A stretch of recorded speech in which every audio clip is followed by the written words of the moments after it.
Hi, I want to welcome you to the Pantheon of M. I'm your host, Ray. It's the third Monday of the month, which means I get to review a Razzie-nominated film. Today's review, Last Action Hero, starring Arnold Schwarzenegger. This movie got a Razzie, obviously, but you know what? It's not that bad. This is the 29th anniversary. It came out June 1993, and this film, next year will be its 30th anniversary. I'm sure if there was a DVD or Blu-ray box set or steel case that comes out, I think I'd go buy it. What was wrong with it? Well, quite simply, it was a disaster because all the secrets and plots were kind of revealed to everybody. Like the studios were promoting the movie like well in advance, and so people were seeing clips, and there was word of mouth coming out of what was going to be happening in the movie. So when people saw it, there wasn't really much of a surprise. Okay, so the story's about this kid who has this golden ticket, like Willy Wonka, but his ticket which was brought down from Houdini, so it's a magical ticket, and it can open a door to a different dimension. And this dimension happens to be the movie he's watching. It's Jack Slater 4. It's an action movie starring Schwarzenegger as Jack Slater. He's like a super cop. So the ticket activates a door between his world and his movie world, and he gets sucked into it. Now, the problem with the world that exists on the film is that it's not that interesting. The film was more full of sight gags and just filled to the brim with cameos. And that was exciting when you watch it. But there was no meat, no substance, no real stakes to this world. It was a very simplistic and basic structure. And so because it was not as compelling or interesting or complex, critics really panned this movie because of the fact that it was just a gimmick. The movie section of it was a gimmick. The reality, once the kid was able to come back into his own reality and bring Jack Slater, the Schwarzenegger character, into his reality, do you get some stakes? Do you get some substance? And that was able to carry this film through, but because the damage was done. It was probably in the last third act where I'd say we're halfway mark is when we go into the real world and you realize the hero can get hurt and the villains can win, and these were the themes of the movie. But it was poorly constructed. Now, what's really interesting about that, and I say interesting, is because who are the team behind it? It's because this was the very first script from Zach Penn. Got his foot into the door at Hollywood. Now, Zach Penn is known for being the writer for Ready Player One.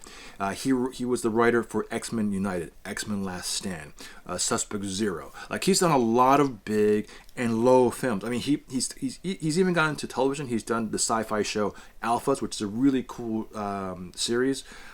His co-writer who helped work on the script was a guy named Adam Leff. He helped him with a couple of films. He did PCU with Zach. They both did a short film called Jack Slater 5, an animated short, which is a movie I want to get my hands on. I'm actually excited to see that, actually. So if you're a fan of this movie, Jack Slater is the character of this movie. And the premiere of what the kid is, Danny's seeing, is Jack Slater 4. So Jack Slater 5 is the animated sequel. So this would be kind of a cool thing to watch now that think about it in retrospect. They can't say hold on.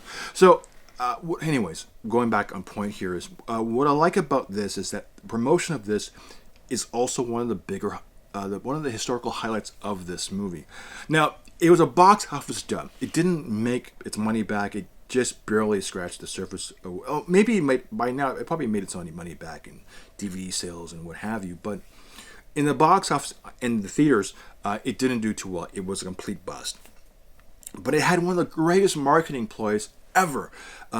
One time only, because it has never been done before. They put the poster of Last Action Hero on a Conestoga rocket, NASA's rocket, and it went into space. So the movie came out in June '93. About a month before the release of the film, they put a poster on the fuselage of a rocket ship that NASA launched. And it's the Last Action Hero. And the problem with the concept of that is that no one would ever see this poster, this movie ad on this rocket. The idea was like if there's aliens in space, they would see it, and Schwarzenegger would be the biggest. Well, it was a 50-foot.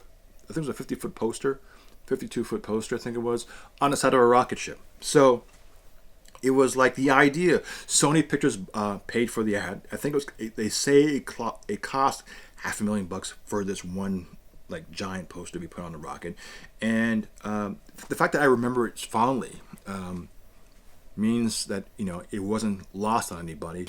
I mean, yeah, no one's talked about it since, so not a lot of people of this new generation will know about it. But it was a really cool event and a very smart marketing ploy. Now, the argument was, could they have used that money, $500,000 towards marketing and for promotions or ad spots on television? Yeah, and make this more well known and maybe sold more tickets. Absolutely. But the fact that he put us on a rocket ship and sent it into space was still pretty cool, man. I mean, it's pretty rad. Now, would it make a difference one way or the other? Obviously, if you've never knew about the rocket ship, then probably not a good idea. But the idea that it was a one-time thing, it has never been duplicated, is a unique thing as a historical event. Maybe not the smartest thing, but it was still pretty cool. Now, I like this movie quite a bit. When I say that, it's because, one, it's nostalgic. I grew up watching this kind of stuff. The people behind this movie is those sort of people who I'm fond of. Like John McTiernan was the director. I followed his career even before I knew who he was. He's a director from the late 80s, right up until early 2000s. I mean, people will know his name.